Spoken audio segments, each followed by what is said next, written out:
Welcome to another episode of the Godzilla podcast. Oh, jeez, you hit some notes there that hurt my ears because I got these headphones up on real high, Drew. I surprisingly can't hear it through mine. I can hear me, but I am Joe. I'm Drew. And today we're going to Joe just blew my ears out. Okay. Thank you, Joe. All right.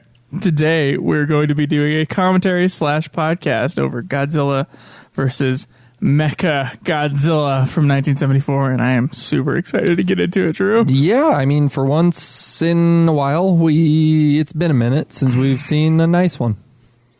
Yeah. All right, Godzilla versus Mechagodzilla, the version we're watching. Again, these are my DVDs from my early teenage years, not quite childhood, to 2004. To clear up what I've been saying, these DVDs, the ones that we've watched, Godzilla vs. Mechagodzilla, Godzilla vs. Hedorah, and there was another one, Godzilla vs. Gigan. They were released. Sony Pictures were the company to manufacture these DVDs. They're released through Columbia TriStar Pictures. So I see all over the place, the 2004 Sony Pictures, the 2004 Columbia TriStar, and I'm like, what is which is what? They're the same. Okay. So it's a little confusing. You get Sony Pictures and you get Columbia TriStar. That's the DVD we're watching. We are watching the Japanese language with English subtitles. I've been incorrectly stating that we've been watching English dubs, that we've been watching the Toho International English dub. Well, that was one letter off, although it's the exact opposite. Okay. Yes, sub and dub. Joe and I, throughout the last few films, the only one in the last 4 that we watched in English was Megalon, and it just has blended together. There have been times when Joe and I began... Was this one in English or in Japanese? Before starting the podcast, we're like, did we watch it in English? I think it was Japanese. We're getting like this weird hazy effect of watching all the Showa films. So... this is the second to last of the Showa era for oh my god, yes. Godzilla. Well, for Godzilla films. For Godzilla films, and then I think we have like 4 movies after that. I looked it up the other day. Several, like Dogora, Mysterians, Latitude Zero. Yeah. There's ones. There's several. There's several. Space Amoeba. Then Zone Fighter. And then it's Zone Fighter. Yeah. I've ordered Zone Fighter. And possibly. I'm excited to get to it. We may get to Gamera, but that has to be funded. It is not currently. It's not currently funded. Thank you, Patreon. Thank you. Thank you very much. Okay. Let's start this. This is a commentary / podcast, which means you can watch it as a podcast or as a commentary to the movie. We are currently on the 000 mark, and I'm just going to go ahead and press play. We are at the time code for the movie. Yes. This version of the DVDs, if you ever get a hold of them, okay, I forgot. Joe, the distribution for this film is horrible. Yeah. Godzilla vs. Gigan has been re-released through, I believe, Kraken. Honestly, right now the distribution rights go back and forth for the Showa era films, back and forth between Classic Media and Kraken. Some they're still releasing in mass. You can find them very easily for under $10 on DVD and Blu-ray. This one, Terror of Mechagodzilla. This one, no. Nope. This is a good one that has not found recent distribution in America. So this one that I'm holding right now, Joe, I've seen it go for, and this is a ridiculous number so that people wouldn't actually buy it for this, but people are asking for this amount of money. $600, but a reasonable amount for the DVD I'm holding in my hand that we're about to watch, this version. It's got cool DVD cover art, as have all these Sony picture releases. $150. Why aren't we like transporting this in a safe? Dude, I found throughout the years some Blu-rays and some DVDs just are worth money. I have Dawn of the Dead on Blu-ray. Apparently that's worth some $60-$90. That's anyway, insane. Yeah, so you just have a movie and you're like, I like this movie. I have it on the highest video format available, like highest quality. Apparently it hasn't been released for a while, so it's worth money. It's not like I'm going to give it up, but we're lucky. All right. I'm at the 000 mark. I'm going to press play in 3, 2, 1, go. And right from the start, Joe, as we just stated, it is unfortunate, correct, in your eyes also, that this does not have distribution currently, because it's a good one. No, I mean, it's one of the rare ones in this series to get. The other one being the 1984, Godzilla 1984, the American Raymond Burr one is also really hard to find. Typically, the classic media version of that has come with both versions, the uncut original Japanese and the King of the Monsters. We're talking about the first Godzilla film. Drew, yeah, you got to tell me your history when it comes to this particular Godzilla movie. This was right up there with Godzilla vs. Hedorah in that just rewatchability. Such an amazing crawl at the beginning of this, panning shot across what I'm assuming is Monster Island. But this looks like, Joe, at the end of, which film did it end? Son of Godzilla. It ended with the island being covered in snow. For some reason, a very good-looking Anguirus is on an island, or at least an area of... I'm only supposing it's on an island because we have seen the ocean in the shot it just pulled out, covered in snow. There is mystery right from the beginning of this film, but anyway, I watched it as a teenager, liked it a lot. Thank goodness it has held up, because I was just ashamed. Godzilla versus Gigan. We were in a deep depression. A funk. A deep depression from Gigan to Megalon, and then... Yeah. And then we were like, "Oh man!" So please hold up. Okay, so this is a big one for me too. Okay, so I had the 3 VHSs, right? Growing up, I had Mothra versus Godzilla. This Godzilla. one and the so shameful Godzilla versus Megalon, which is Godzilla versus no rewatchability whatsoever. versus no rewatchability. Eventually, Godzilla vs. Mothra kind of became my favorite, and I would start just watching that one over and over again. It's a good one. But there was a good period in there when it was Godzilla vs. Mechagodzilla over and over and over again. I'm going to come right out of the gate and knock over all of our equipment. Some microphones, yeah. I'm going to go right out of the gate, Joe. Ask you the question cold, open, point blank. Mechagodzilla or King Ghidorah? For... Nemesis, arch nemesis, even. Okay, for Godzilla. I think King Ghidorah is a cooler design, and so I get excited to see King Ghidorah as like a cinematic thing. But overall, the movies so far that we watched in the show era, okay, I would say Godzilla vs. Mechagodzilla still holds up. This is what was so exciting, Drew, about watching this with you last week. Yeah, was it starts and we see you should see the excitement. He just rapped the table with his knuckle. We see our monsters pop up in the movie, yes, especially when they're versing in the city against each other, and the budget is much higher, and there's explosions, and it's crazy looking, and it just feels like a Godzilla movie. Like it feels damn good. But Joe, watching this movie, we counted that as something negative against Godzilla versus which one was right after Hedorah? Gigan, because we said it feels like a Godzilla movie, but in a bad way, as in it had went back to the formula because Hedorah differed from it so much. But you just said it feels like a Godzilla movie, and we like it. Okay. I know. Because I was thinking about this before coming to record. I do have a few thoughts before we come to record, rattling them out in my brain. Why? And we're gonna have to just unravel this through the better? Film. Why is this one better? It just looks better. I mean, that's one part. Slightly higher budget. On just an aesthetic level, there's not any. Well, there is some stock footage which we just barely saw, which we'll get into in a second, but. Besides that, it's all new footage. Yes. It's a much bigger budget, so they're giving at least the visual sort of Godzilla look to it that I am excited for. Kind of like, this is like high quality Godzilla. We haven't seen top dollar Godzilla for a while. Yes. And no. And so, I mean, even just for its time, we haven't seen top dollar Godzilla since... Abira, maybe? That was the last one that would look like a really big movie. Yeah. I think, I don't know about Abira's budget, but as some of these films with lower budgets, some are able to hide it better than others. Before we just skip right past it, Joe, there's actually really deep lore you know how there's a female priestess here? Yes. So, we'll be getting into what King Caesar is based off of, but based off of what his design is based off of, the Shisa, they're these guardian lion dogs. Those are present in Ryukyuan culture, and Okinawan mythology. Apparently, I'm pulling it up right now. The Ryukyuan religion, it was pretty progressive, as in it's been mixed up with religion practices, been influenced by Chinese religions, Taoism, Confucianism, Buddhism, and Japanese Shinto.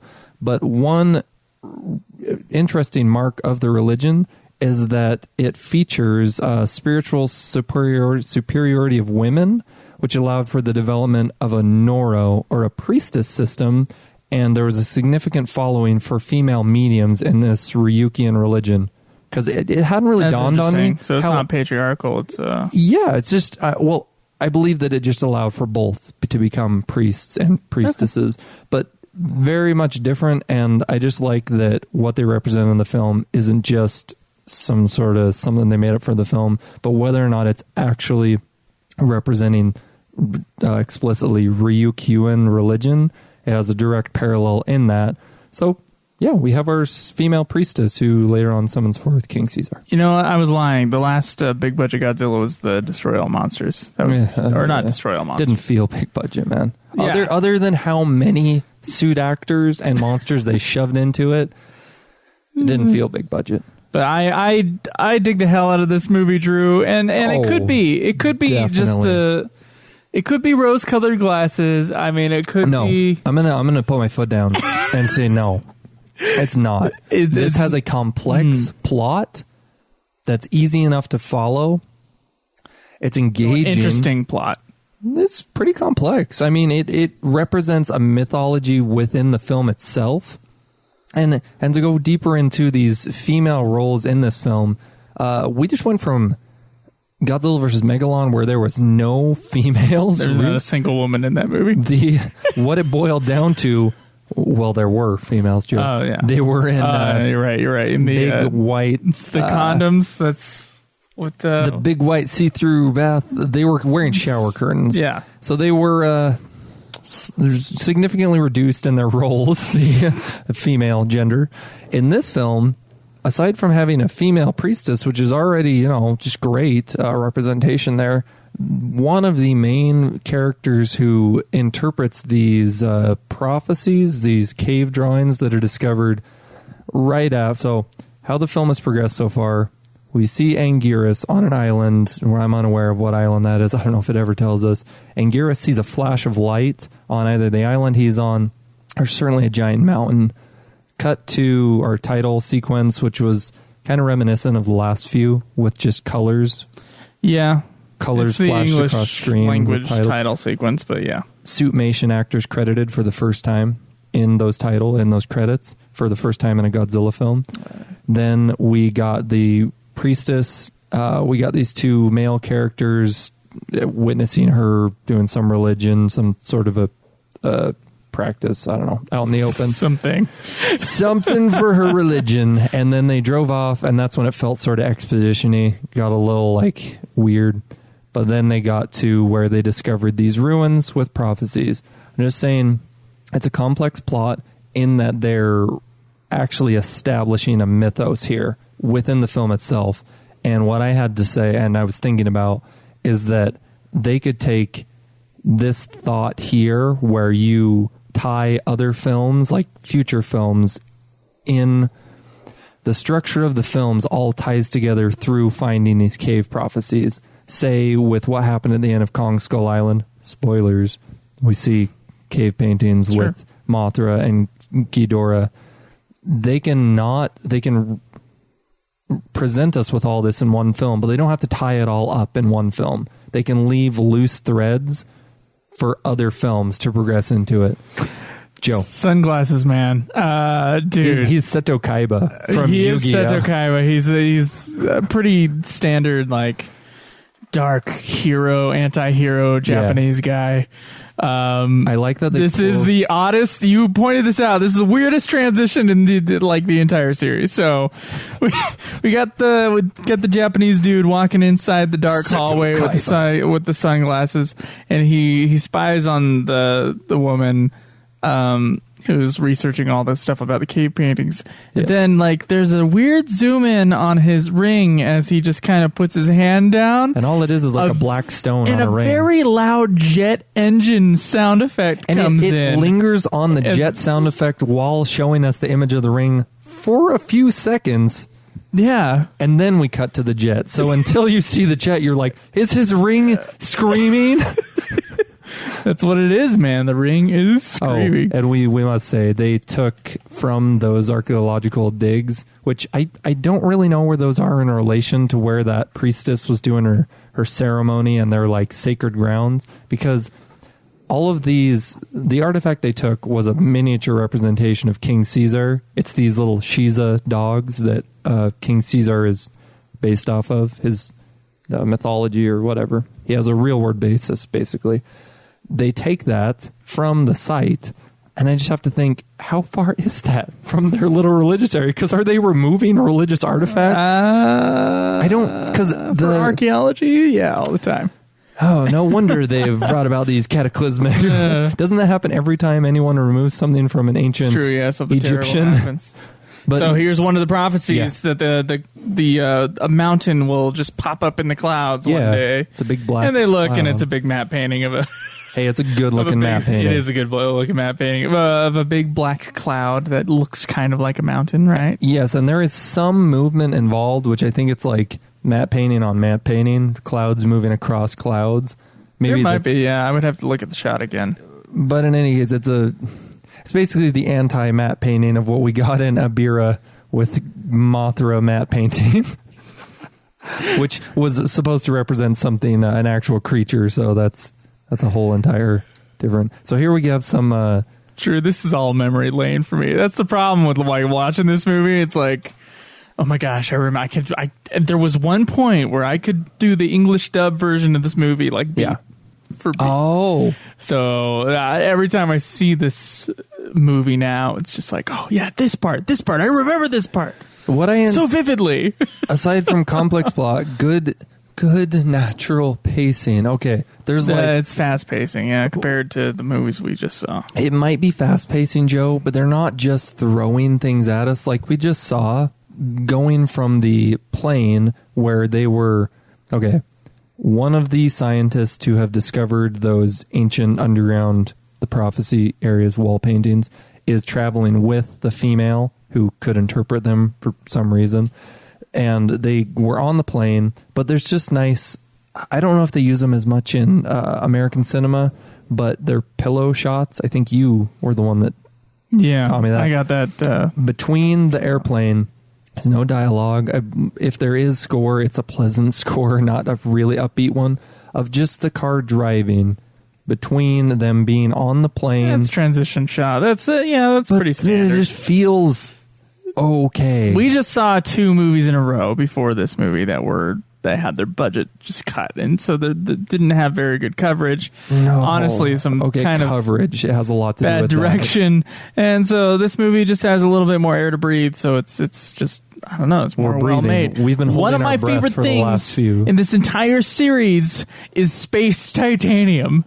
The idea we finally get space that titanium. There is a titanium that is more strong than titanium, and it's called space titanium. And how easy is that for us to just eat up? I love it. It is represented in the name itself what that is. Space titanium. You think titanium, even the average non-person who delves into science at all knows titanium is strong. Take it into space, it's stronger. This is badass titanium. This is space titanium. I don't know what the word is in Japanese. Space titanium. Every time someone brings up titanium, I think of, but there is a stronger substance out there, and it's called space titanium. Hey, Joe, I see you eating that hot dog over there. You want to try my space hot dog? It's superior in every way to your hot dog. thought you were going in a different You direction just with add that. space to anything. That was the point, Space Joe. to anything, that's right. My space shirt is so much better than your shirt. my space air conditioning. How about that? Okay. Yeah. 1974, this was Godzilla's 20th anniversary film. So that could have been one of the reasons, as you said before, for the bigger budget. It never stated explicitly that that's a correlation, but... This was the 14th Godzilla film in the Showa era, and it was the second to last of the era. The next movie that we're going to watch is also this is Jun Fukuda's last movie as director. And writer. And Ishiro Honda's last movie in the Godzilla series is the one after this, the sequel, which is odd. It's the sequel. It's sad. Which is Terror. In our version, it's called Terror of Mechagodzilla. So I'm really interested in reading about what prompted him to return to the series for that film, because it effectively killed, as far as I know, the Showa era. It killed the series, because it just did so bad. But this movie did okay. Mm-hmm. It didn't do much better than Megalon. I think it sold about 300,000 more tickets. I find it slightly tragic that off the heels of some less good Godzilla films, that this gem kind of got overcast by lesser films. Yeah, sure. I really don't think we're looking at this through nostalgia glasses. I think that just based off the film itself and looking at it critically, it's better. It's better. Yeah. See, it was released briefly in the U.S. By Cinema Shares. I believe in the order 1977, so like 3 years after it was released in Japan. So it seems that the order that we got them in here, Godzilla vs. Megalon certainly first through Cinema Share. I believe it was this one next, and then we received, what was the other one? Hedorah? I think it was Hedorah.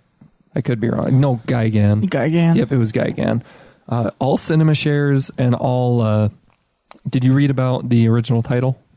I did. Okay. This was in the U.S. and the U.K. It wasn't quite clear to me where these title mix-ups were at. Just really quick though, Joe, this is going off, but what we're seeing right now, this was the first good action scene. Oh my gosh, yes. The first good action scene in all of Godzilla filmography. In his entire timeline. I think the car chase in the last movie was okay, but actual fight. This actual like physical fight scene, this was the best one so far. It's very believable. We got some sad ones before. We got a really bad one in Megalon. I remember the ones being terrible in Destroy All Monsters. Destroy All Monsters were bad. But this fight scene that takes place at this part of the movie, it had the handheld movement, which helped to add a little bit of elevate the tension a little bit. Really feel like moving action. It was just better. It's reminiscent to me because even as a person looking at it, so you suspend your disbelief for film, sure, but looking at it as an action scene that could realistically happen, but still be engaging on a film level. It's realistic. Like, we were looking for, he knocks his gun out of his hands and we're like, okay, why isn't he shooting him? What's the realism in this? It upholds the realism while also being a good action scene. It's a good scene. Yeah. Okay, so back to the titles. The original title put out in the UK, I believe, was Godzilla versus the Bionic Monster. And that was pretty sweet. It is. I don't think we ever use the word with Gigan.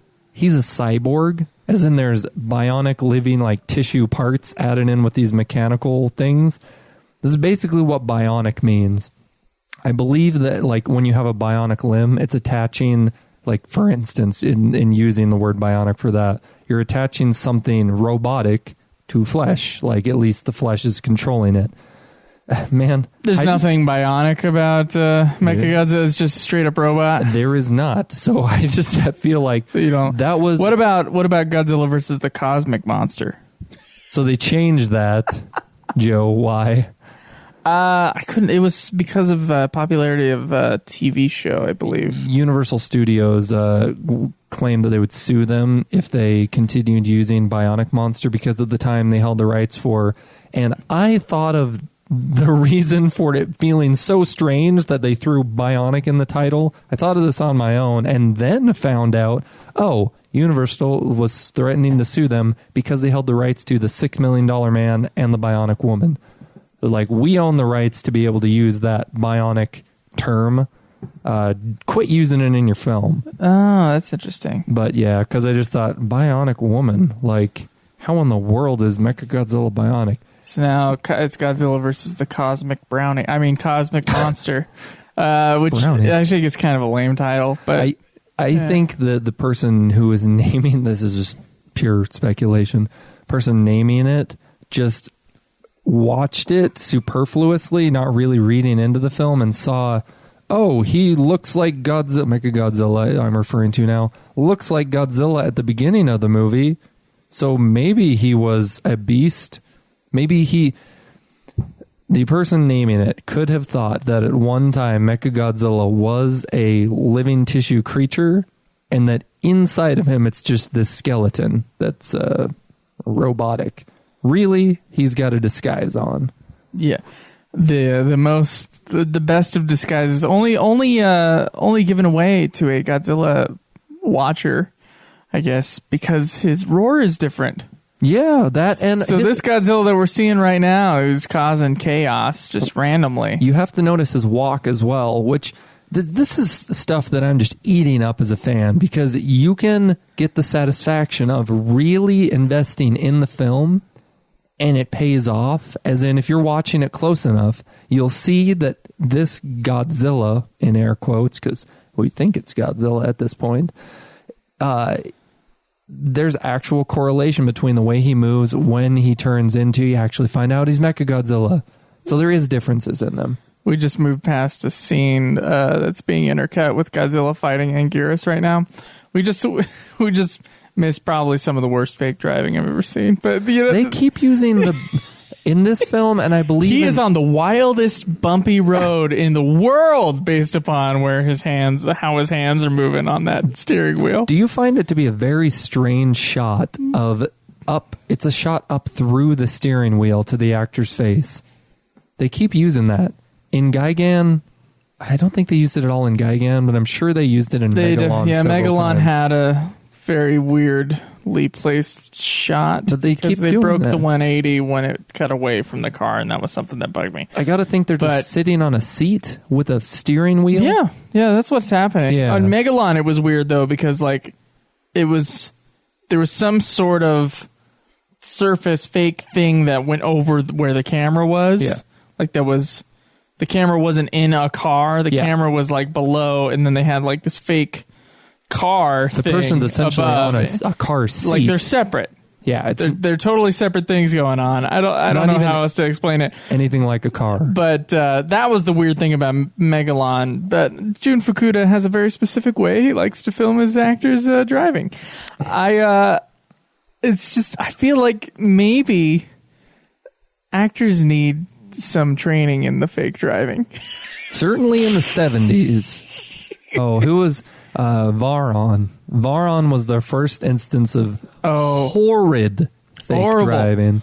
Horrible fake driving. Anguirus, most underrated kaiju. You think so? Yeah.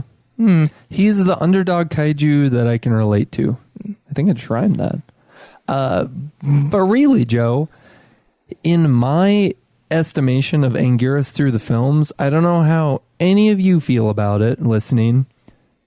He's his sidekick.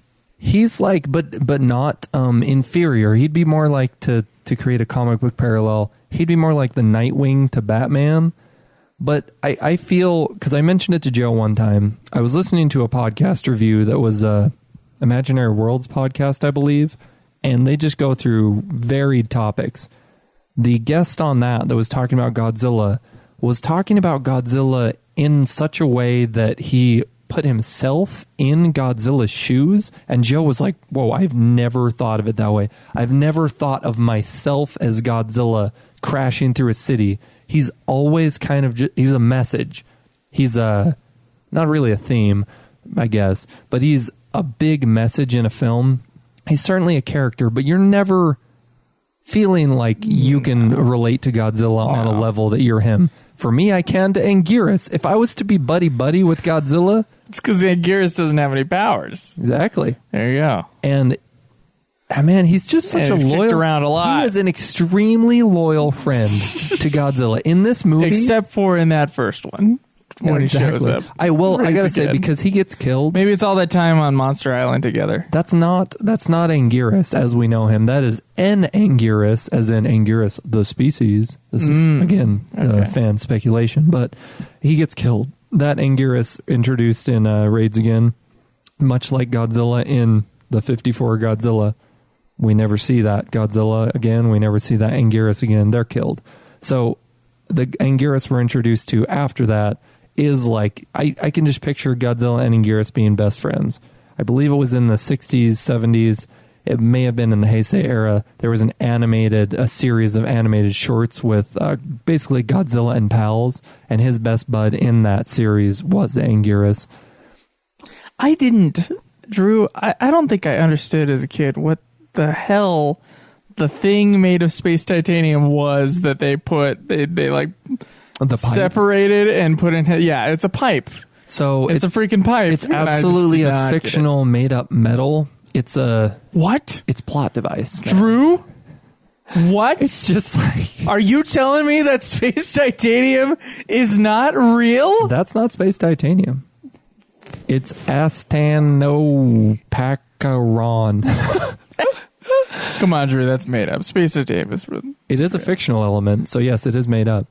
But plot device-wise, that allows him to take out the...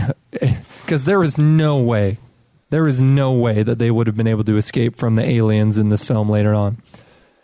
All right, Joe, we've went through Anguirus. The reason I was mentioning Anguirus to our listening audience, Anguirus appears on the mainland where Godzilla, air quotes, we don't know yet whether it's Godzilla or not, has appeared on the mainland, and started destroying things, which at this point in the Godzilla film timeline, he is a hero. So Godzilla destroying things, everybody thinks that there's something wrong with that. What's wrong with Godzilla? He's destroying things. Godzilla's destroying...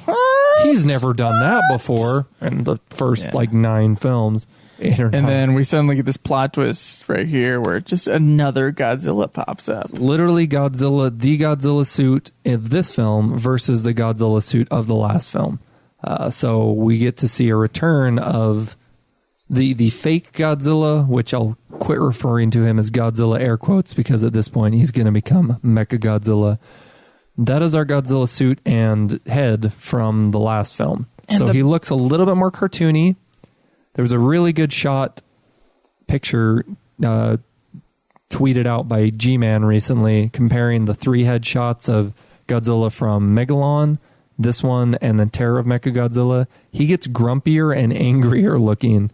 This one has more prominent sharp teeth. His brows are more furrowed. He just looks more beastly. He's less Kermit the Frog, as the last one was put in a review at the time the film was released. I think this is the best. This is where the budget starts to shine. Yeah, exactly. This is the part where I was like, this movie is still sweet. Oh, still sweet. It is so beginning. This is the part where I went, I think this is the best looking monster fight we've had in the series so far. Well, and our actors, our main characters of this film are viewing it, and the environment is very exciting. It's reflected on their faces. Yes, of course they're just being flashed with orange light and bright bulb flashing bulbs. Kind of a strobe effect, but not quite to the strobe degree.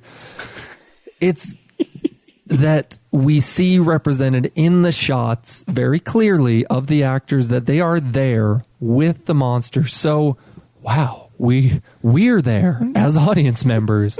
Not that they've given me too much to relate to with these characters. Not the greatest fleshed out characters ever, but I'm interested in their journey, and that's, to a degree, that's all that matters. Oh, man. Just the flame. Look at that. There's a crazy optical effect that happens I am in awe. when he turns into Mechagodzilla and all these, extreme close-ups of all the little pieces. Glamour showing off. Oh, it's great. A great introduction to Mechagodzilla with the with the montage of parts. You are in love right now as a kaiju fan. If you're watching this along with us, that is the ultimate show off Mechagodzilla in all of his glory in his first appearance here. That's why, Joe, at least in the Showa era, how Ghidorah and Mechagodzilla are represented, I gotta give a little bit more favor to Mechagodzilla as arch nemesis of Godzilla. He's obviously had less appearances, but to the way he's presented on screen, what we actually get as audience members to view is way better than King Ghidorah. This is the second moment of kind of extreme violence in the movie. So the first one, Mechagodzilla breaks the jaw of Anguirus, and it gets all bloody, and it looks like red oatmeal. And then in this one, Godzilla, they have a beam lock moment, which I know you wanted to talk about. There's a beam lock moment between the Godzillas, and then the real Godzilla is like thrown into the water, and he goes underwater, and just a bubble of blood just geyser fountain starts coming up. So apparently, the other kaiju movies that were coming out at the time, Gamera, they were much more violent. And so after the death of Eiji Tsuburaya, Nanako took over, and they needed to compete with Gamera. Mm-hmm. And so they decided, and we saw this in Gigan first, but now it's like at an all-time high. They decided they needed some blood and guts in the Godzilla movies. And so in this, I think this is seen by a lot of people as the most violent Godzilla movie. Probably ever, or of the show to this point, era. at least. Okay. Certainly up to this point. It is by far way more violent than anything we've seen. Not so much blood wise, but violence wise. The only really horrific event that was just gruesome was the killing of King Ghidorah in Destroy All Monsters. Aside from that was really gross, but aside from that, and that wasn't bloody. There wasn't bloodletting in that thing. But just the fact that he laid there and was very clearly dead, and they were just a really unfair attack against King Ghidorah. Yeah. It really downplayed the intensity of Ghidorah for me, where Ghidorah is supposed to be a huge threat. Take a couple of monsters stomping on him, he will take care of him. I just love that this movie has hardly any stock footage. It does have some. The stock footage comes in the Azumi Princess. She sees the vision, and oddly enough, it's King Ghidorah in flames. Yeah, that's what I've never seen it, but I've been told that he's in there, and it's obviously King Ghidorah. But she sees flashes of Japan's destruction. Apparently, it comes from Ghidorah the Three-Headed Monster. Yeah, and then there's a movie, like a disaster movie of some kind called Submersion of Japan, where the footage comes from as well. But I think that's the only stock footage in the movie. If there's any other stock footage in the movie, it's well hidden, and I didn't notice it. My nerd fedora is tipped at this film for its minimal use of stock footage. Oh my goodness. Don't you love the outfit of the main alien general of this film? He is like rocking Michael Jackson-esque attire. It is shiny. He has this belt with a skull on it. It's a silver faux chrome jacket and pants. One side of it is sheathed in this shiny metal. I can only assume is space titanium, but it's really This was spray painted with space titanium. His face is partially spray painted. For some reason, because up to this point, the aliens have not really revealed themselves. Clearly, we have aliens controlling Mechagodzilla. It's revealed to us as audience members. It's a clear distinction. Not yet revealed to the characters in the film who is controlling this Mechagodzilla. All that the main characters of the film, which at this point are another female, not to be confused with this film has two lead females, Joe. Mm-hmm. She's the daughter of. It is also important that we don't know anybody's names of any characters here. I've given up. Have you given up this era? I hope that in the next era of Godzilla films, we can get a few names in. It feels as if it's never going to matter because they're not going to come back. they all play such similar roles film to film. So Sure. if you remember the name of one from one film, I'm just going to miscredit them in the next film and start saying that same name and go, oh, that person was in the last Dr. Serizawa. film. That's why we're saying Dr. Serizawa here. It's the actor, but Yeah. okay, it's that cave which we are first shown in this film. That's where our ape aliens. That's their headquarters. It's their headquarters is in this That's right. cave. That cave, basically just the filming of this movie, along with the actual location in film, like in the context of the film, it's all Okinawa. Okinawa, it's a tourist attraction, the cave that they venture through to get to the alien. Yeah, it's a real cave. I honestly thought it was a set because it was like a ridiculously lit cave. I have to say that's probably why it's so well lit and in various colors throughout the cave, because they're just walking through a tourist attraction. It's also probably why all the shots in the cave are handheld. 'Cause Just have to take. They're like, okay, they got to do all those camera setups in the cave. We have an hour of filming in the cave where they shut down the tourist attraction. Yeah, dude. I'm just thinking about having to shoot in a cave. That sounds terrible. Oh, especially with Like a real cave? Yes, exactly. Screw that. With how, you're just thinking of it logistic wise. Just looking at the cave itself. Have you ever been to, I believe they're Timpanogos caves? Yeah, I've been to Timpanogos Cave. When we're looking at these caves, look very similar. There is a ton of let's pull out my fourth grade Stalagmites science. and stalactites. They're tights because they cling tight to the ceiling. They're everywhere in the cave. That's how you remember that. Okay. Yeah, as I was taught. They're everywhere in the cave, and so yes, setting up the cameras to film properly them strolling through the cave would be difficult. We might as well skip ahead at this point then, Joe, because I know for a fact that the ferry. Do you want to talk about the ferry? Oh, you don't. The ferry, I don't know what you're talking about. Oh, the ferry that they're on now. Oh, the ferry. Actually. Oh, my goodness. Basically, we're following two sets of main characters. The boat. Half of our main cast. I thought ferry, F-A-I. I was like, Drew, I have no idea what the hell you're talking about. In no other film series would you misconstrue that, and yet here you would, because we've actually had ferries. We've had ferries in these series before. No, not for a while. Yeah. The Shobijin, They had no Mothra, no ferry. No Mothra ferries. No twin ferries, but the ferry Ferry, that is ferrying Ferrying, are basically they should be lovers, should they not? I mean, they don't have to be. The sunglasses dude does go like, haha, it's a night for lovers, blah, blah, blah. He used to have a line in the English dub that I wish we still had access to. It's beautiful. Our main cast is split into two groups. Half are now incarcerated by our aliens in the cave that they went exploring. That's where the piece of space titanium was found by the brother who found those cave paintings. All right. The brother, so there's two brothers in the film.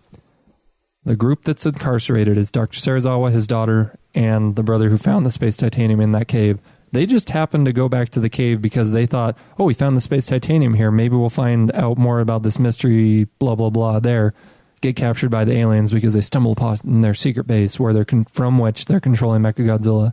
The female who can interpret the prophecies and the brother who discovered those prophecies, the little cave, they're on the boat. So that ferry was part of they helped to fund the film, the ferry service, and it's an actual tourist ferry service. The Sapporo across Okinawa. Something. Yeah. Sapporo Sunflower is what the ferry was called. And those ferries still exist today. The same boat? I doubt that it would be the exact same boat. Perhaps it would be. I don't know how long it would take I for read them that to the retire. same boat as of 2013. So you can ride on the boat in this film. Sapporo Sunflower. I mean, would that not be an incredible experience to see the views that these? Because I think that as much as we're saying these characters don't matter, I don't know the characters' names.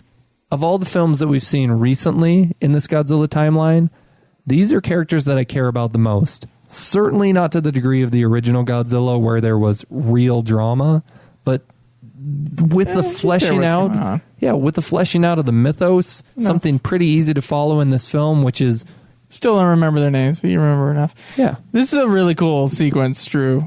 Here at midway through the movie, Godzilla returns wounded to Monster Island. Yeah. And then this crazy storm happens.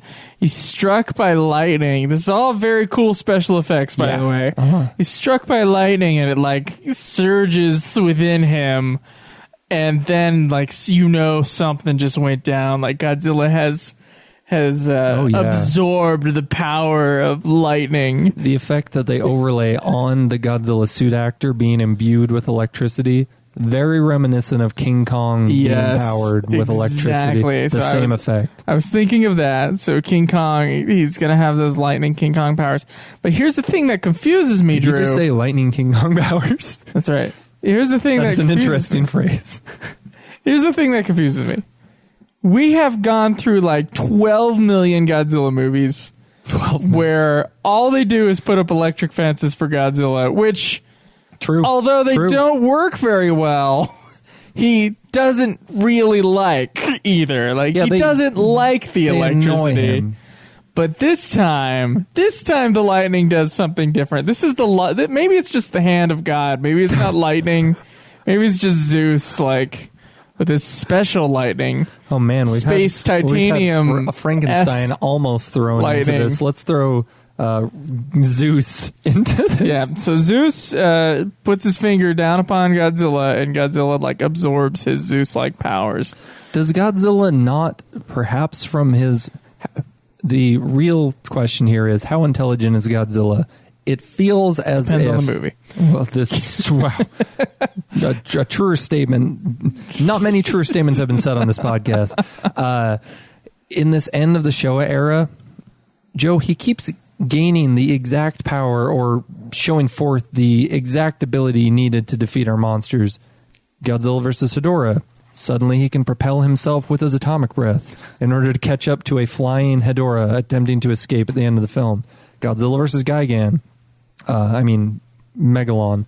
Apparently all it took to take out a Megalon, or maybe Megalon himself if he's singular, is kangaroo kicks.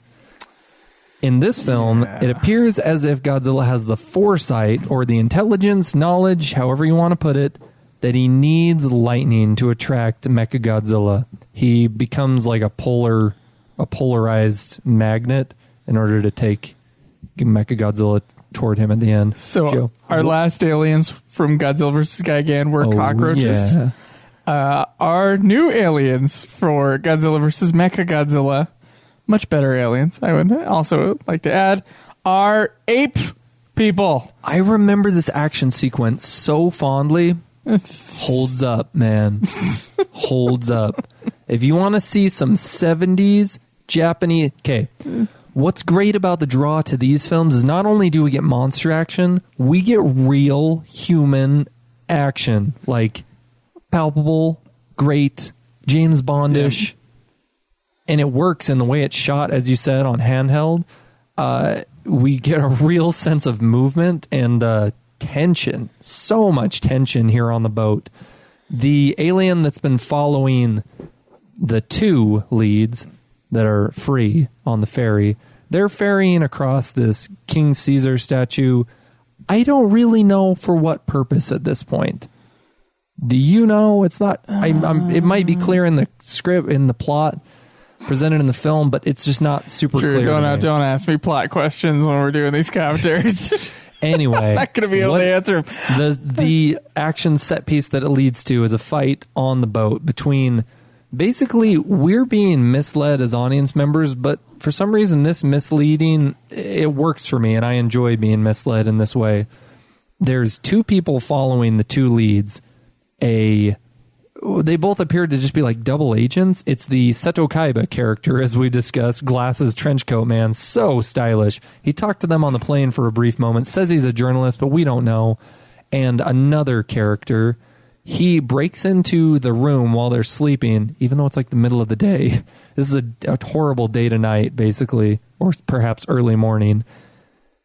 Joe, do you want to describe? I feel like I'm talking a lot. No, go ahead. Okay. He takes the statue, in air quotes, attempts to steal it, the male lead here had the foresight to know to protect it. He actually took the actual statue and put it in the ship's lockup. He put it in the ship's lockup. Thought that twist was a little bit much. It's weird because they were able to produce a facsimile of the King Caesar statue. Is kind of a stretch, but the point is we get to see as they fight the turning of the alien partially into his alien form because they look like humans. Joe, what do you, in the mythology of this film, interpret those ape aliens as? Have you seen Planet of the Apes, the original? Of course. Okay. They're wonderful movies. Joe, do they not look like mutant versions of those apes? Sure. They look like the missing link that went off into outer space. They kind of got irradiated. And then they went on. I can't remember what the race of aliens are called in this movie, but they just made their own sort of thing. They're greenish and have tumors. No. I guess they look like humans until they're shot for some reason. I have to assume that they're putting on the disguise similar to the cockroaches where they just...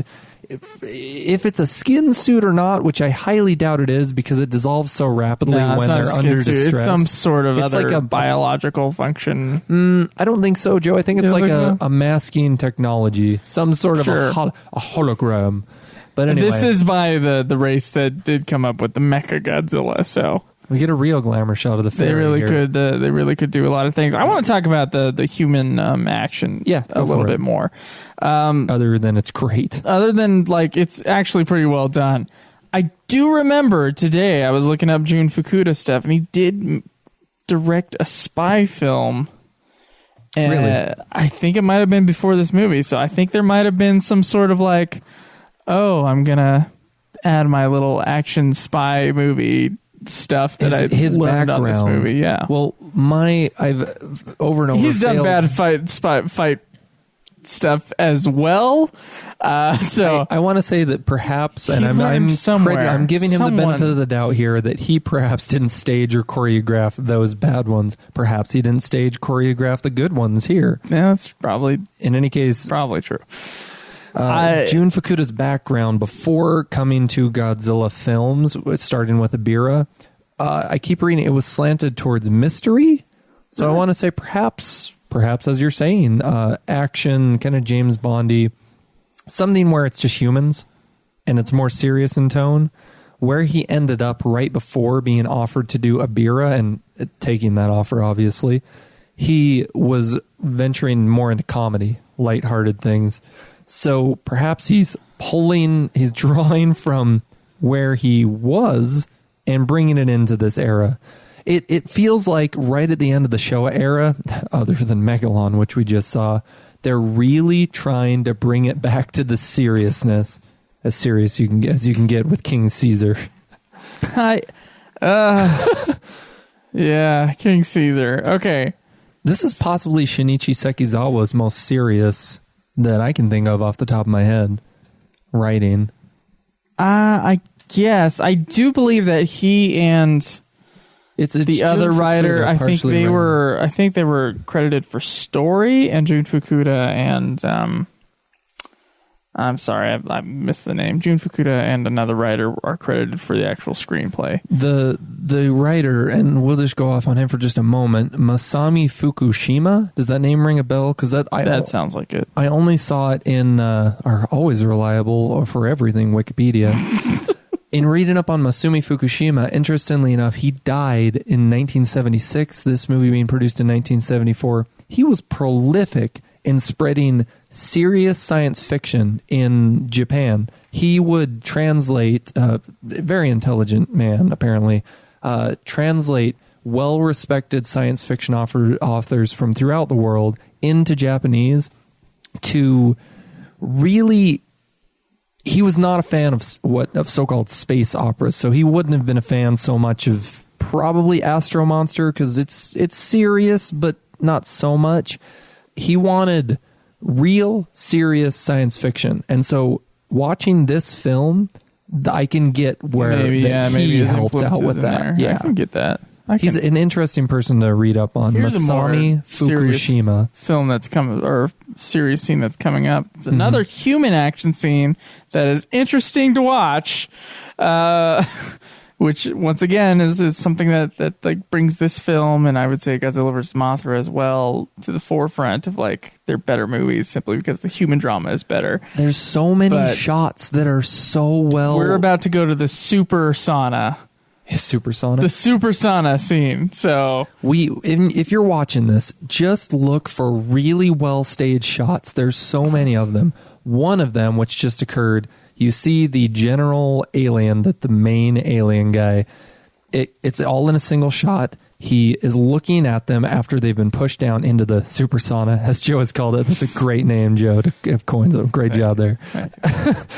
They're getting a nice tan in here, as well as they might as well be in bath towels, you know, really soaking that up, shedding some pounds. Anyway, all in one shot. After they're pushed down, he's looking down on them menacingly before the door shuts. He's looking at them through the door. Door shuts.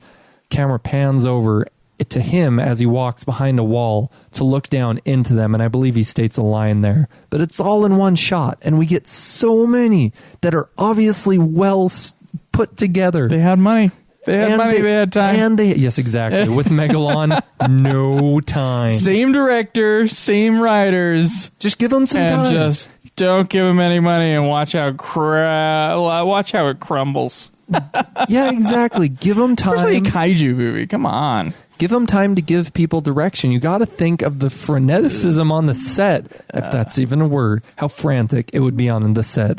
That's probably the better way to put that. But really, how hard is it to communicate ideas? Pretty hard, Drew. How hard is it to communicate exactly the way you want a shot set up to effects artists, to the actors, to the person behind the to the line, to all of it? If you're given more time, this is the product you get. It's going to be at least sleeker. It doesn't necessarily mean it's going to be a better movie, but it will at least look better. It'll have more production value, as you would call it. In other words, this film has the benefit of both of those things: more time and a solid story. I got a note here that says the director of Godzilla Final Wars, which I didn't write his name down for some stupid reason. Director of Godzilla Final Wars called this one his favorite of all the Godzilla movies, and this is absolutely up there for me. King Shiza is his favorite kaiju. I know, I keep seeing that. I wonder if that's just a misattributing the name. Like, you know how in English dubs at the time they said Anguillus? I think that's what they said in those English dubs was King Shiza, and then just romanized to King Caesar. Well, there is no C sound in Japanese. Oh. So there's she. It's like how they would say Gojira. And there's no either. Huh. So it would be Shiza. So perhaps that's... Okay, then I'm totally wrong there. There you go. The Japanese-speaking audience is saying their name. The name of the monster would be Shiza. So the Japanese language, there's a very... It's very specifically... The sounds of the language are very specific. Yeah. So there is no, like, R sound that we have. They have a sound, which is like somewhere in between an L, a D, and an R. It's just a weird sound. Which we don't have in our language. And so that replaces a lot of R's. It's all syllable based. It's just a really different language than what we have. As are most languages that aren't our language. So let's say they get a word Caesar, which I don't even know what Caesar was in the salad dressing in Latin or whatever. If they're going to take that word, it's going to be different there. And then we got to have... If you're having someone translate Caesar to do an English dub, Shiza, let's say they have to translate Shiza and they go, okay, they mean Caesar, then they're going to turn it into Caesar for us. Would they gather that just based on... like it's Mechagodzilla, they just made up a freaking word. Okay. Godzilla. Oh. And when it's Gojira. Right? Yeah. So they do that all the time. Continuing with good action, Joe, the forced entry into the base, because at this point, it was kind of ambiguous to the audience members and also to the characters in the film who had the good intentions for our non-incarcerated leads. They were being followed by Sato Kaiba, trench coat wearing, sunglass wearing, mysterious character. Sunglasses, man. I'm glad the misdirection was, Joe, we didn't know whether he was good or not. Once he shoots the obviously bad at that point, the revealed alien who was trying to steal the artifact, he shoots him with a silenced gun. But now he's helping the lead male break in and free the other characters, said in such a staccato. In the Super Sauna. It really is a Super Sauna because we see the steam. It's sweet. Okay, so anybody not watching this movie, the Super Sauna is the prison room with all these little pockets of steam coming out. Hot air. When they turned it on, and a big red scary light. So... Yeah. That's the Super Sauna. And they're all like, they can't breathe, and it's like, it's too hot. And they can't leave either, so they're going to die because it gets too hot, but they get rescued, and it's wonderful. It's really good because it actually produces tension, Joe. There was tension in the incarceration of two of the characters, I believe, in Gigan when they're locked up in the top of Godzilla Tower. The tension being Joe just rolled his eyes. Sorry. I know that was very not audible. In comparison, the very weak tension there was that it was implied that they were going to shortly be shot by the people up there because they have no use for them anymore. The man who they had kept incarcerated, the engineer, had finished the weapon. But there's no immediate danger or threat to them, so they're just locked up. We're assuming they're going to be killed soon. Here, we're on as a member, you mentioned it in an older podcast. Basically, there's a timer set for us as audience members. It's called the ticking clock. There's a ticking clock. Screenwriting 101. Ticking clock. You're right. It is a ticking clock. They're going to die. So we as the audience, we know that something is going to happen within a certain amount of time. And if... Undoubtedly. And if someone can't stop it in time, something terrible is going to happen, right? Death to half of our main cast in this film. So something that screenwriters will do to raise tension in a certain sequence of a movie is instead of just having kind of regular, I hope they get to this thing and do that thing. Because for some vague reason, they need to get there by this time. They have to. Or else, right? Yeah, there's a very clear or else. Yeah. Sometimes it's... I had to watch Super Mario Bros. The movie for another podcast. Joe, I pity you. And there was a literal ticking clock in the last third of that movie. In my head, I was like, that was a rewrite. That was a point where someone said, you need a ticking clock here, and so they put a ticking clock there. Just not to go off too much, but barely reading into the story behind the Super Mario Brothers movie, 100 million rewrites. So many rewrites during production, rewrites before production, writers being cast, writing, being accepted, being rejected, over and over and over. So ticking clock can be used well, but it doesn't mean it's going to save your screenplay. Possibly to defend, and I really shouldn't be defending the Super Mario Brothers movie. Possibly done really, really satirically. It's a literal ticking clock. Literal ticking. Maybe the screenwriters thought of that. I don't know. They thought it would be clever. Get this. Godzilla vs. Mechagodzilla was the only Japanese Godzilla movie that was ever released in Hungary. Oh, yeah. This is a very interesting fact. Well, briefly, the very first Godzilla briefly released, pulled straight out of cinemas, so probably only a handful of people would have seen it. Right. Yeah. And so when the 1998 Godzilla came around... This is the only Godzilla that was briefly popped into theaters, immediately pulled out for unknown reasons. For some odd reason, this is a fact on IMDb. I don't know. Great fact. Many people thought that the 1998 one, the Roland Emmerich Godzilla, was the first Godzilla movie. Because of that. Let that sink in. That's sad. Listening audience, the introduction for Hungary to Godzilla was the Roland Emmerich 1998 Matthew Broderick starring Godzilla. Starring Zilla.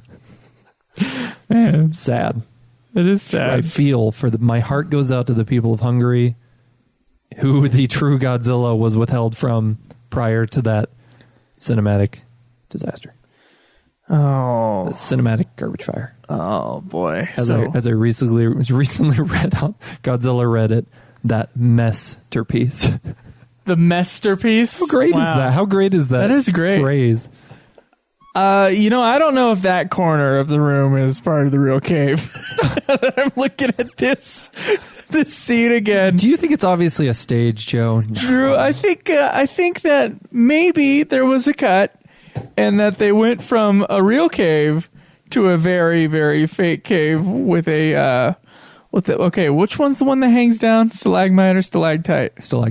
Stalactite. Okay, so there's actually like a hinge in one of the stalactites that you can pull on, and then there's the secret button that will open the secret doorway.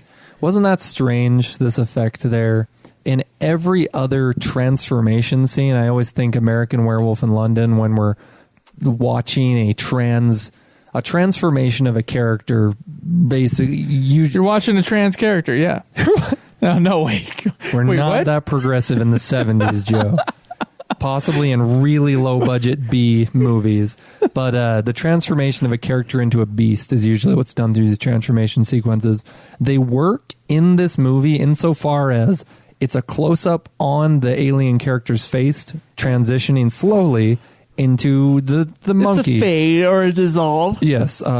More, I say The American Werewolf in London, where that was done magnificently by, I can't. Was it Jack Kirby? I'm probably completely wrong. The effects person to do that.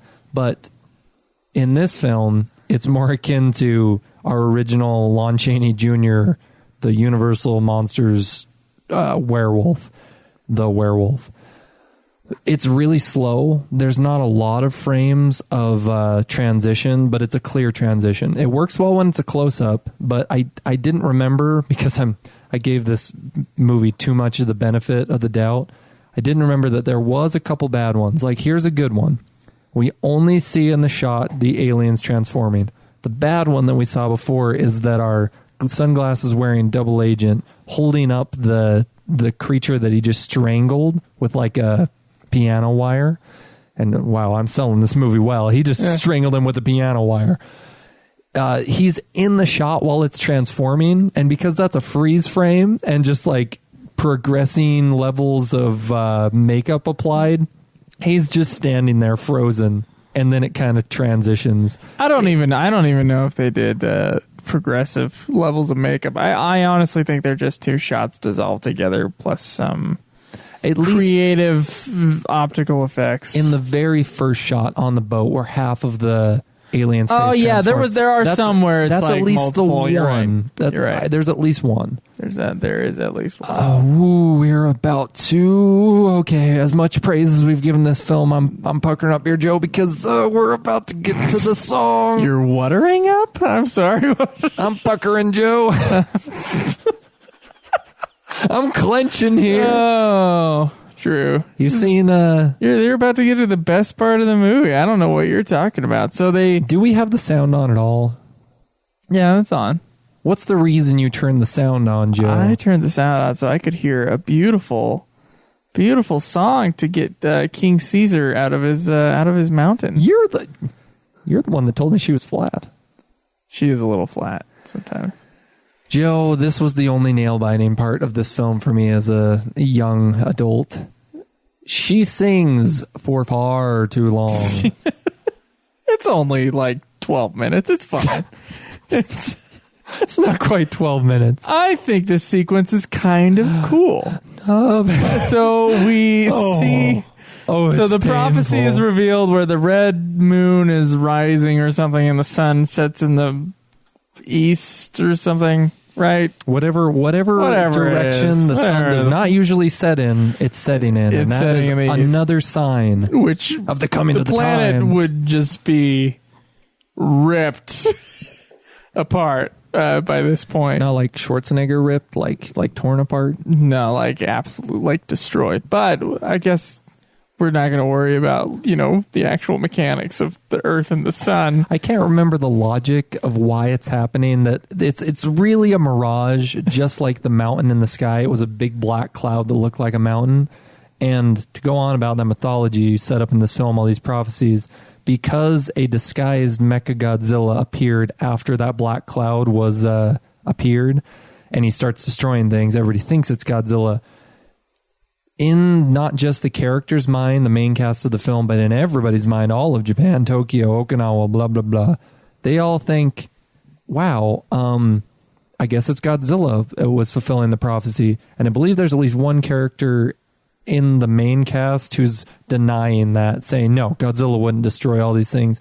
Fairly quickly, the first confrontation between Godzilla and Mechagodzilla, we failed to mention, there's the beam lock, not just that, but they destroy each other. Mechagodzilla has to go back underground for repairs, where he rests until this final climactic battle of the film, which comes at a good point in the film, Joe. It's not halfway through, and it doesn't last for half the film. At that point, Godzilla was also injured. He went and absorbed the lightning back on what we're assuming is Monster Island. Now entering our third competitor into this brawl, Anguirus was just dispatched so quickly by Mechagodzilla. I have to think in a very fruitful, I would say, a really good showing to the audience, clearly showing the power of Mechagodzilla. He can take out Anguirus like he's nothing. He's kind of a match for Godzilla at that point until Godzilla becomes superpowered. So it's just brought forth, very clearly stated to the audience, the power level of Mechagodzilla. This is your favorite part, right? Nope. True? Nope. This Nope. music video scene where she starts singing? It's not even a music video. She's kneeling. And there's various shots of her. A medium shot, a wide shot of King Caesar. Yes, there is in fact a wide shot, and then a medium shot, and a close-up, and a reverse shot. Angle onto the mountain. Is that a wide shot? That is also a wide shot, yes. Oh, I love the close-ups on her face. As a kid, I was a child, a young adult. Ooh, I was basically in showing my friends this. You don't film, like this scene. In showing my friends this film, The scene makes you squirm. I had to apologize for this area of the film. I understand, Drew. It happens when you watch Japanese media and you're a fan of it. Sometimes things come up and you're like, I can't explain this one away. This is ridiculous, but... It was either your podcast, I believe it was actually, that I was listening to, very old episodes of UFF, where you're talking about, you would feel completely comfortable, say you're playing this, you're growing up, you're not living on your own, you're playing a Final Fantasy game in your parents' home, you got siblings, perhaps friends are over, but I don't know why they wouldn't be more involved in playing with you, and enjoying what you're doing together. Anyway, you're playing the game, you're not ashamed of playing the game. A certain section of the game comes up, and you really hope that nobody walks by. Yes! This is the area of that film where I just shut my mouth. Nope, I get you. I honestly get you. That section of the I will give no apology for the film, the game itself, but I will apologize for this small section. I promise you that part in Final Fantasy VIII, which is what the game was, is way more embarrassing than this. This area of the film doesn't translate over well into the English language. She's got like a song going that's in a minor key. It is at least listenable. No, dude. It's a full music length song. It's like 3 minutes. I'm telling you, man, the scene in Final Fantasy VIII. This is what happens. No, that's not the laughing scene, is it? No, it's not. I mean, that's embarrassing, too. That's also on that level. That's from FF10. Okay. Scene in Final Fantasy VIII, dude, it has the worst song ever of all time that plays in. It's in a major key, and it just sounds terrible. It's a song called Eyes on Me. It's badly translated into English, and it just sounds bad. If she was singing in English, I'm going to tell you, that would be the equivalent. But she's not. So it is still like, okay, this is weird, but I can live with this for the next 12 minutes while she sings this song. Yes, it's always these moments in media, be it video game, movie, I guess you can't do it in music, but long form media, so I guess video games and movies, where it might be great, it might be fantastic, and yet something slipped through the cracks. Some small area of the film. Something to embarrass Drew in front of his friends. Somebody wrote off and said, this is an okay part of the film. That works. It meshes well with the rest of the film. No, it clashes. It's horrible. I wonder. Think it's really that bad. It just disturbs me. Joe, Okay. It is a lot of build up to get that King Caesar out. Like the song could have been like 30 seconds long, or she could have been like going, "Oh, please, King Caesar, please come out of your mountain," and then like some shiny thing happens, and then Caesar comes out. But we got a music video instead. It was nice. What do you think of King Caesar? Because I always thought it was kind of a dorky dog thing. He is. He's just a dorky dog thing. I wanted to possibly defend him in that his later era showings, I believe it's Final Wars, what his eyes, both of his eyes look like, they look like red, like ruby gem type things. They're something like that, sure. Yeah, they're lit through by like what's pretty obviously just a single red LED, or possibly just a colorless. Definitely not LEDs at that time. A bulb. Ooh, that scares me though, Joe. If it was a physical bulb, because there's a lot of fur on the top of that. Yeah, there's a lot of heat on these sets, dude. Exactly. If it heated up any more, could have caught fire to Caesar. Ooh, that would have been tragic. Not really. I didn't realize there's a Dalek behind them, essentially. Doctor Who. I don't know what the hell that is. I don't want to talk about King Caesar. I'm avoiding it. Yeah. No. Talk about King. Okay, so Final Wars, he doesn't look any better. I would have thought that he would have looked better in later iterations, or basically the only later iteration of King Caesar to come forth in film. He doesn't. Joe, I agree with you. He looks like he has big, naughty dreadlocks drooping off of his mane. He has the ears of Baragon, but they're furry, and the emotive ears on Baragon I enjoyed. Baragon, I think, is a cool design. King Caesar, the ears are just... He's more of a dog. Baragon's an actual cross between a lizard and like a dog. He's a lovable doggo. You get King Caesar, and he's ugly. He looks ratty, and this is all my opinion. But you do agree, Joe? I think King Caesar is the most... If there was something as a kid that I thought wasn't very cool, it was King Caesar. His color scheme is awful. It's brown and muted orange, but he's just brown. The director of Final Wars disagrees, obviously. His skin... which visible on the lower, on his torso and legs, and I guess partially his forearms. It's kind of in like a brick-like pattern. I wonder if they're really trying to convey his true origins there with the Shiza dogs, which I'll look up now. I have it pulled up. But basically, these are Temple Guardian dogs, which typically... So they come from, originally, Chinese mythology, where in the Fu dogs in Japanese, they're more lion dogs. You see them all over in Chinese mythology as guardian lions, and they influenced in the Edo, is it Edo or Edo period? It's EDO period in Japan. Edo, thank you for the correction. They started to be called guardian dogs in general in mainland Japan there. Genders variously assigned to Shiza. Who knows what King Caesar is. He mostly has his mouth open, but that's how you distinguish between the male and the female. But it goes back and forth as to whether or not a mouth open or closed means they're male or female. Some Okinawans... That's interesting. Okay. Here we go. I'll get right into it. All right. Some Okinawans believe the male has his mouth closed to keep bad out of the home.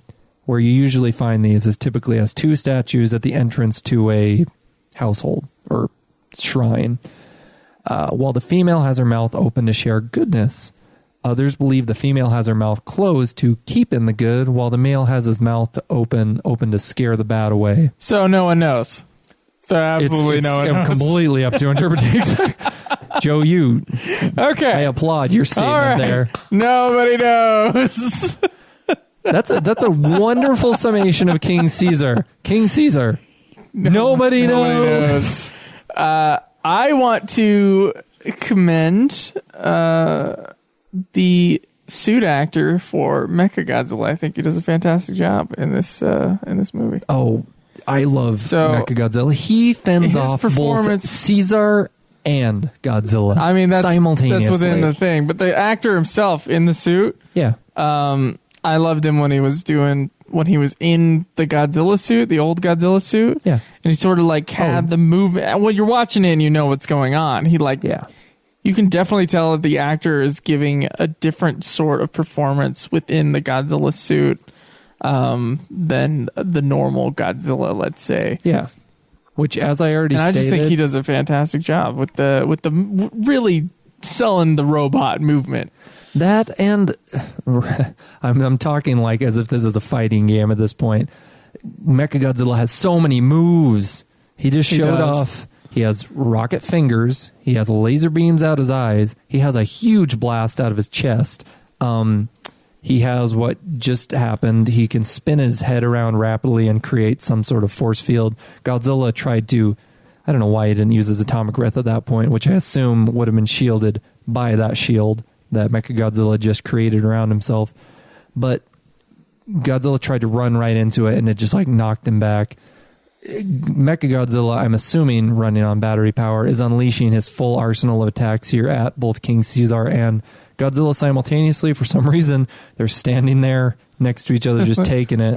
Great effects. Crap. So many different beams given off by King Ghidorah, by Mechagodzilla.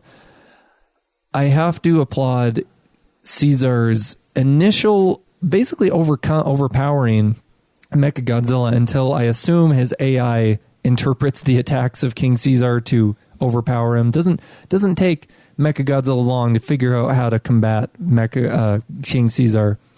King Caesar's ability to absorb Mechagodzilla's beam through King Caesar's eyeballs, Through his eyeball. and reflect them back to him again.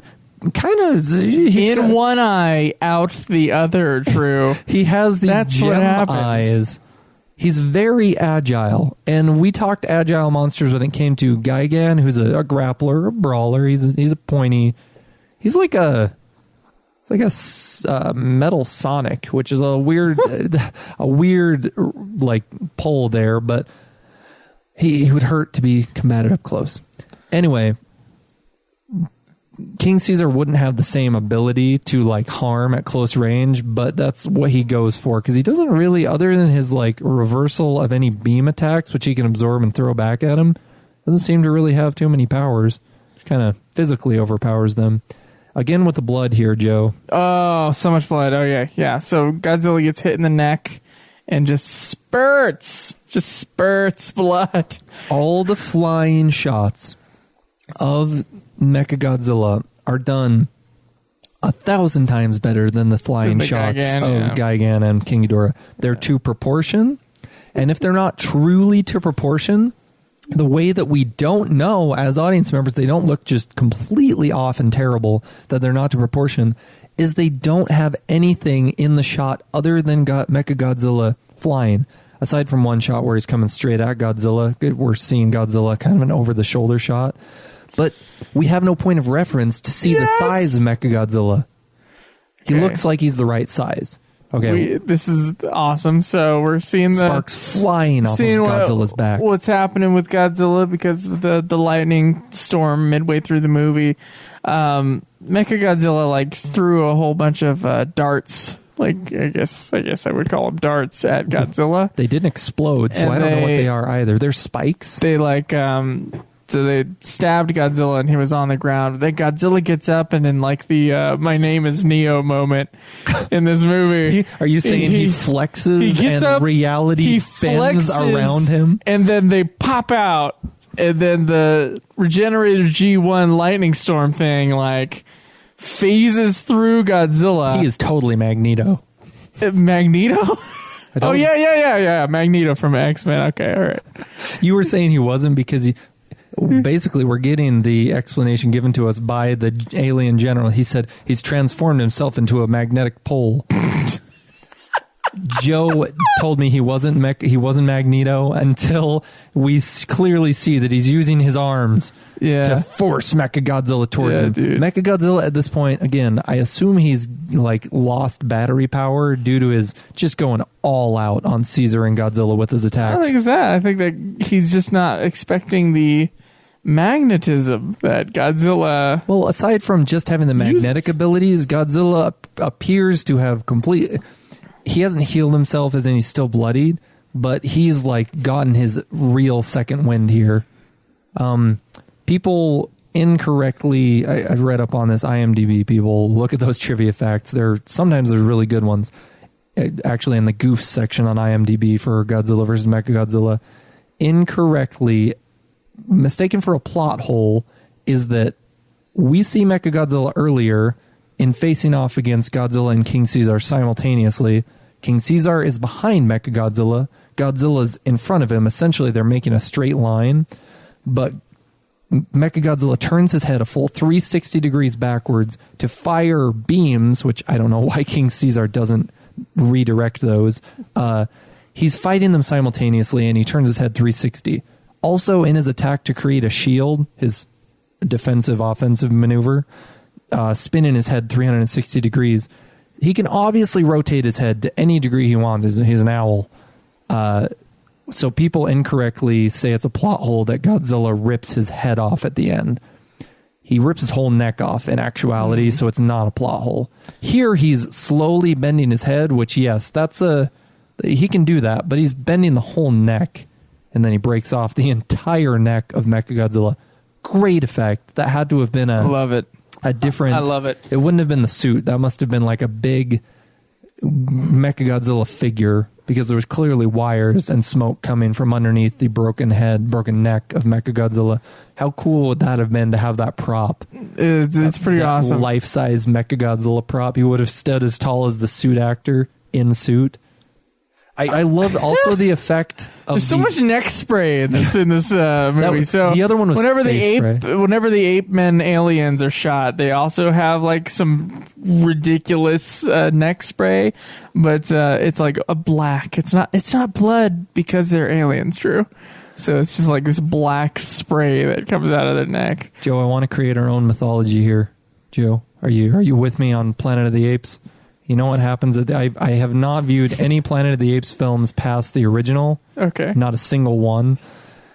Charlton Heston's character in that film, I can't remember. Does he actually kiss the female ape, or are they like falling in love by the end of the film? I believe they kiss. He gets like a human woman at the end and takes her with him. Okay, then I'm completely misremembering. Yeah. In any case, Whoa. I believe that at the end of Planet of the Apes, Joe, I don't think there was any romantic thing going on with between an ape and a Charlton there might have Heston. been something in the Tim Burton one. Oh, I haven't seen it. Mark Wahlberg. So I don't know what I'm misremembering here, but I believe there was a divide between Charlton Heston and some apes who basically they blasphemed against the alien, the ape race, and there was a divide. Some crossbreeding, possibly, between Charlton Heston human and some apes, creating... This is all lore made up by yours truly, so take it or leave it. Creating what we see here over generations of inbreeding and actually outbreeding, I suppose. When was the Planet of the Apes then? But the escape from the timeline, or perhaps alternate universe of Planet of the Apes, to what we see here, the Godzilla universe. Oh, so they not only leave exactly future Earth, they also travel back in time. I don't know time-wise. We can just tidily just sweep that under the rug by saying it's all alternate universes. Drew, I'm pretty sure it just doesn't work. Why do they look like cancerous apes from Planet of the Apes? Because they have green faces with either little worms or little weird tumor growths on their faces. That's what ape makeup in the late 60s, early 70s looked like. That's just what I can... They could have cleaned them up, Joe. That's what I could come up with. It's either... It could also an explanation, and this is a more realistic explanation. It could be something about the exposure to the Earth's atmosphere that these aliens are experiencing once they're... Because maybe they just look like apes, Joe, and once they're given to our like atmosphere, like revealed, that's what they turn into. It's like they're burnt by oxygen, sunlight, blah blah blah. Perhaps they were going to terraform our Earth, create a new utopian, a paradise world for that ape species. We call them apes, but they're really not even confirmed as apes. They just like ape-like. So I dig the hell out of this movie, and we're about to hit the end here. So much satisfaction from the film. The monster fights are legitimately awesome. Staged There's well. lots of amazing Michael Bay-esque explosions in it, which was by design. They wanted to compete with American action movies. They wanted to make a kaiju movie just as explosive as an American action movie could be, and they delivered in this one. I think the plot may be absurd, and there is a music video moment. Maybe the characters are a little bit two-dimensional, but they're still better than most of the movies that we've seen so far. I think it's one of the better Godzilla movies. I totally recommend it. Because the plot worked, I do as well. I echo all of the sentiments you just gave. Because the plot works so well in the movie, it's complex enough to be captivating, yet it's easy enough to follow to make it satisfying for audience members, for myself. And I think, honestly, this one works well on a level for non-kaiju fans and fans. I'm not sure. The music video moment might be a little tough. A little tough to grit through. And the King Caesar might be out of nowhere. I know that in the Cinema Share version of this film, which was, the 77 distribution over here to America 3 years after its Japanese release of this film, I know they always change the title card sequences around for some reason. They cut out the blood always, and any real violence, They cut out cursing. I wonder if they would have cut out a little. I wonder if they would have cut out all or a large portion. Mecha. Let me finish. Mecha I want to say it so bad, Drew. I want this mecha mother in Godzilla's off my in planet. That's how that line would go. Okay. I wonder if the Cinema Shares edit would have also cut out part of the music video. As much as you call it a music video, she's just kneeling on the beach. By the way, the music was done by the guy who I just Masaru Sato shat on over and over again for the Godzilla Raids Again. And he did movie. several others. I don't like that soundtrack. I think he does an okay job in this one. Also, I certainly remember the soundtrack. It's an original soundtrack. Yeah. That is something that is a plus, because we've just had stock music for the last two. This is the best soundtrack, aside from any Ifukube soundtrack, I think, of the Showa era films. Okay. Aside from, interestingly enough, and it doesn't detract from them because they're so well filmed, period. The action scenes, we've already went on enough about them, but that's the only part where the score falls apart. Score isn't good for the action scenes, but the action scene itself is, interestingly enough. Everywhere else, it's Ifukube-esque, barely, but it's its own thing. Oh, it's definitely it's definitely Sato. Maybe I'm just feeling Ifukube-esque in that it's actually good. Yeah, maybe. That might be it. Well, that was Godzilla vs. Mechagodzilla. Who knows what terror of Mechagodzilla is going to bring us, because I have never seen it myself. So we do have some reviews. We do have some iTunes for a reviews. Figure. It's not here yet. It's going to be here within the week, as Amazon tells me. Joe, when you order figures from, when you order a figure from Japan, it takes usually a month and a half to come. This is the next podcast we have any iTunes reviews that we receive from listeners, and we appreciate all of them. It really helps us in rankings, searchability. You can receive Godzilla 1968. It's a cool figure. It looks like it's going to take a second to pop up, so I'm going to pause problem. Okay, so we have 2 new iTunes reviews. Both eligible for the 1968 Godzilla action figure. Anyone who has never won a figure is also eligible. Okay. This is from Kaiju Dad, 5 stars. Great. He says, this is a great podcast. These guys give respect to the films, but aren't afraid to laugh or crack a joke at the film's expense. Thank you. That is important to me. I feel that's what we do as well. So though they don't appear to be completely knowledgeable about the film/genre, they do have good information. I've never said I'm an expert about these movies, so we are both fans. It's been fun to see the show evolve from episode to episode, always getting better. I always look forward to the new episodes. Keep up the good work. Thank you very much, Kaiju Dad. I think that has a high chance of winning. Thank you. This one is from Nick Pacheeks. Go you Pacheeks. have an awesome name. 5 stars. Monstrously entertaining and informative.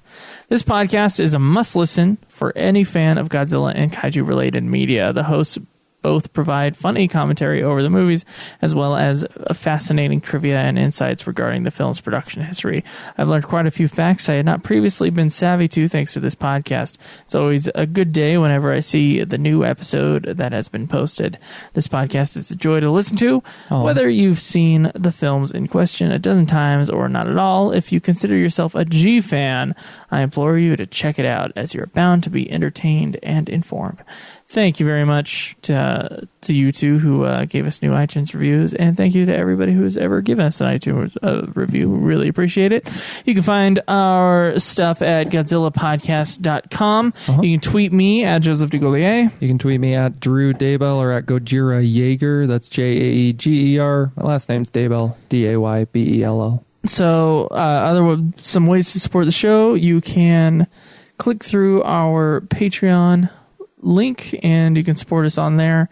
And thank you. I don't have time right now to look up everybody's names, but thank you so much to everybody who's a Patreon donor on there. We really appreciate it. As stated in the last one, we've achieved Zone Fighter. That's here. We shall be doing. We're figuring out the format to which we're going to consume that media. It may be intoxicated format. Myself, Intoxivision. Some of us will be. You're sounding like Trauma, Toxivision. Intoxivision.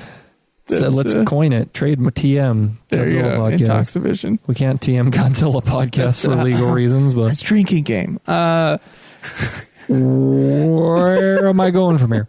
Thank you, Zone Fighter, incoming, figuring out a format.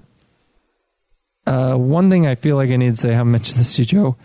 We have to, at some point, get Gigantus the Fire Monster. We have to get it from you. Your copy is rare, Joe. Is it? What I tried to look up is, again, with this terrible distribution, you can get in a collection, and this is just to inform the listening audience of who may want to be collecting these films. In a collection, you can get essentially the first, I think it's like 5 or 6, perhaps 8 Godzilla films from the very beginning of the Godzilla film timeline.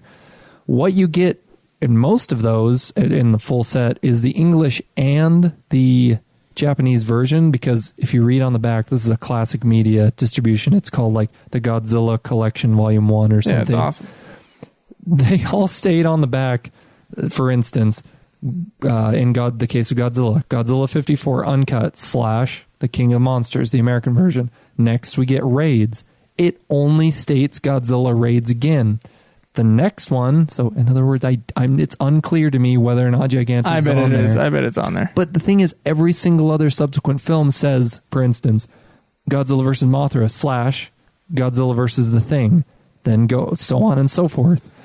Joe, I think yours is a little bit more rare, and at least mine is the classic media one, though. And so it's outside of a collection, which is what I'm referring to right now. If in looking up your exact version of that DVD, it's pretty expensive at the moment. It's like $90. It was like $6 when I got it. What? It's just, it hasn't been. That's insane. Okay, all right. You can get it in the collection, but it's not cheap currently, unfortunately. So we need to get that from Joe's parents, who's a 2-hour drive. No, I'm way. Okay. So I'm gonna get my bachelor's degree in just a few weeks here. Just a little looking at Joe's personal life. I will be leaving this place on the last day of this month. I'm tearing up. I'm going to be moving back up in Ogden. Oh, do you have a car? Then I have to. No, I'm going to have to take the freaking train down. Ooh, wait, at least you got used to that for a minute. Not sure. That it made it any. I have to get those motion sickness pills again. Anyway. Oh shoot! I didn't know that. Let's see. Make me feel sympathetic for you. I don't know that. Appreciate it. Thank you. Anyway, all I'm saying is the point of this whole thing. Gigantus the Fire Monster, not easy to come by right now. Joe actually has a copy. Yeah, that's what we promised you. Yeah, a Riff Tracks version. We're gonna do it. Don't worry about it, Drew. We're gonna do it. We've been saying that for so long, Joe. We've been saying that for 2 months. It's been more than not been that long, dude. I have like a song I owe for UFF that I haven't done in like a year and a half. That's not good, Joe. Oh, but I've done them before, so they do eventually happen. What's going to come before that? Because I don't want to let down the Patreon donors. I agree with you. The stickers. I really do. Stickers, yeah. We have finalized the versions of the stickers. We just need to get them ordered. Joe, we can go. We'll talk about it more in depth. But the other thing is, Zone Fighter will release stickers for those who have entered into it. Please contact us. Tweet at us. We've already stated our Twitter handles. Go Jerry Yeager, Drew Daybell. Please, our $10 donor. We need to get you on for a $10 for a special bonus podcast. Oh, okay. Well, we got everybody's stuff. All their contact info. Yeah. Lastly, we don't have much in the way of news. That was our personal news for our Patreon donors. Thank you to everyone. It's that my life is gone. All I need is like a job, and that'll pretty much be it. Wait, do you still work there, or did you quit? I'm still working where I'm working, but I did quit. I will be done at the last day of the month, so I will be job hunting next month. Someone give Joe a job. But I will have more time to do the things because I'm not going to be working graves anymore. In the summertime, I have every evening off, so we will get some stuff done. Oh, stickers, sweet. Stickers to Patreon donors who are at that level of donation. Guest bonus episode. What will be coming out as a bonus episode? There's really not much in the way of news, and please forgive me for the repetition of the news in the last two podcasts. Yeah, we're getting a trilogy of anime films. I said that twice, and we were both surprised both times. I'm still surprised. Joe just being completely honest. No, we had more information on the second half. I remember there was something there, and then, yeah. We're devolving here, but what Joe and I are about to go We need to wrap it up. I'm about to fall asleep right now. Not good, because we're about to go see, and we're going to give out the bonus episode reviewing it. Yeah. Colossal. Anne Hathaway. It's a kaiju movie. I was like, oh shoot, there's a kaiju movie coming in the theater. We didn't even talk about it. Description, a kaiju dramedy. So I guess Anne Hathaway's playing a character that's like... She seems like an alcoholic really loser. schlubby loser person. And then she has some sort of psychic connection to this kaiju that's ripping South Korea apart. I was going to say it was a Korea, so I assumed it was South, since you just don't want to piss off North Korea. That didn't work well for the interview. In North Korea, I think everybody would just like, just leave him alone. Just let him do his thing. Let him do his thing. The global community would be completely fine with the kaiju terrorizing North Korea. Anyway. We sympathize a little bit more with South Korea. So we're going to go view that. And I think that you should really tune in, because that's not a wide release. I don't know how long it's going to be in theaters. Joe and I have to go, out of our way. It's the one theater in Utah that's playing it. One Utah theater to go see it. It's not got too many showings. Probably not going to be out for too long. It will be of interest. Oh, it was limited release, and it's going wider and wider. That's what they're doing. So it's like it might go wide. I don't know. Depending on its success. It does depend on its success. Okay. It had an extremely high per theater average when it was just out for a couple weeks. Oh, I think it's the draw of Hathaway. I mean, yeah, that's how they got the film funded. But it also won. I think it won the grand jury prize at Sundance. Like, it was a big deal. Yeah, awesome. Okay, now you. I didn't even hear about it. I was about to say I didn't. I only saw the trailer for it. Aside from just watching the trailer, no behind the scenes how well it's done. Or it won otherwise. something at Sundance. Won one of the big awards. So we'll talk about it then. We will. And we're about to go see it. Let's go watch it. Keep it G. Thank you for listening. Wait, say it again. Keep it G.